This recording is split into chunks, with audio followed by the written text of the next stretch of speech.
कलयुग कब खत्म होगा। कभी ना कभी आपके मन में भी यह सवाल आता होगा कि दुनिया में जितने भी दुख हैं, अगर वे कलयुग के कारण हैं तो फिर कलयुग का अंत कब होगा। हमारे आसपास पाप बढ़ते जा रहे हैं। हम रोज ऐसी घटनाएं देखते सुनते हैं जिससे मानवता शर्मसार होती है। कुछ लोग ऐसे हैं जो दुख के सागर में डूब चुके हैं।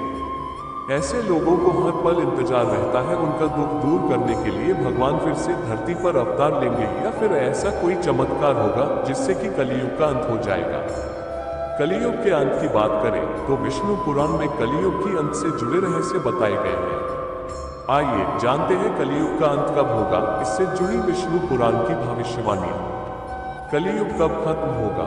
विष्णु पुराण में की गई ये 5 भविष्यवाणियां मिलेगा हर सवाल का जवाब। कलयुग कब खत्म होगा। कभी ना कभी आपके मन में भी यह सवाल आता होगा कि दुनिया में जितने भी दुख हैं, अगर वे कलयुग के कारण हैं तो फिर कलयुग का अंत कब होगा। हमारे आसपास पाप बढ़ते जा रहे हैं। हम रोज ऐसी घटनाएं देखते सुनते हैं जिससे मानवता शर्मसार होती है। कुछ लोग ऐसे हैं जो दुख के सागर में डूब चुके हैं।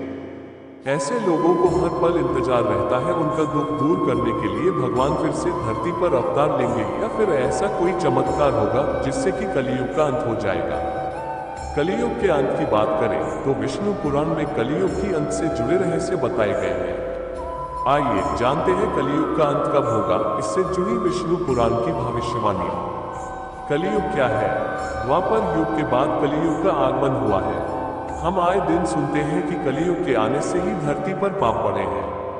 ऐसे में जानते हैं कि कलयुग आखिर है क्या। विष्णु पुराण, श्रीमद् भागवत पुराण, भविष्य पुराण आदि पुराणों में कलयुग की व्याख्या मिलती है। कलयुग का अर्थ समझें तो कलयुग का अर्थ होता है काला युग, यानी एक परछाई या आभासी युग। कलयुग के कालेपन में सभी रंग कहीं गुम हो जाते हैं और सच भी किसी मिथ्या यानी झूठ जैसा ही प्रतीत होता है। कलयुग का अर्थ हुआ कलह क्लेश का युग, जहां हर प्राणी के मन में असंतोष की भावना भरी हुई है। सभी लोग एक दूसरे से बिना किसी वजह द्वेष भावना रखेंगे। कलयुग कब शुरू हुआ था।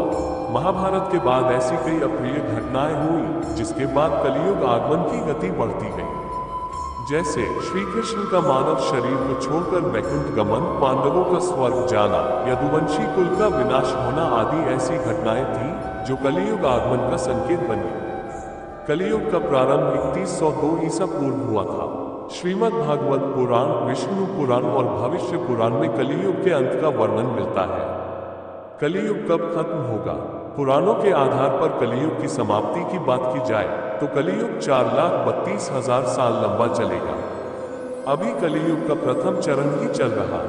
अभी 3102 + 2024 = 5126 वर्ष कलयुग के बीत चुके हैं। इसका अर्थ ये हुआ कि अभी तो बस कलयुग के 5000 वर्ष ही बीते हैं। अभी 4,26,882 वर्ष बाकी हैं। फिलहाल कलयुग के खत्म होने में कई हजार साल बचे हुए हैं। स्वर्गलोक और भूलोक में समय अलग अलग गति से चलता है।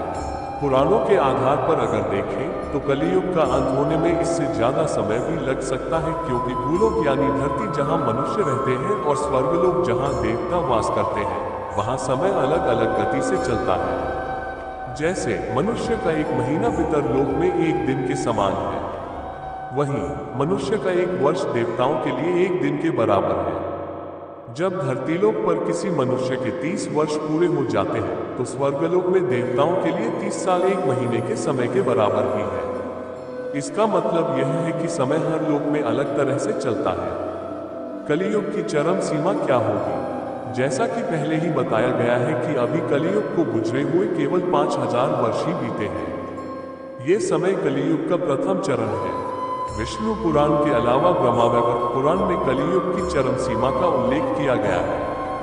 इसके अनुसार कलयुग जब अपनी चरम सीमा पर होगा तो मनुष्य की आयु घटकर केवल 20 साल ही रह जाएगी। लोग उम्र से पहले ही बूढ़े होना शुरू कर देंगे। 5 वर्ष की स्त्रियां गर्भवती हो जाएंगी। मनुष्य छोटी छोटी बीमारियों का मुकाबला भी नहीं कर सकेंगे और मृत्यु को प्राप्त होने लग जाएंगे। विष्णु पुराण की भविष्यवाणी के अनुसार धरती पर चारों ओर सूखा पड़ेगा, कहीं अन्न नहीं उगेगा। भीषण गर्मी बढ़ती जाएगी। वहीं हर मौसम के प्रभाव भीषण होंगे। जैसे बहुत बारिश होगी, बहुत गर्मी बढ़ेगी और हड्डियां गलाने वाली सर्दी भी पड़ेगी। ये सभी संकेत कलयुग की चरम सीमा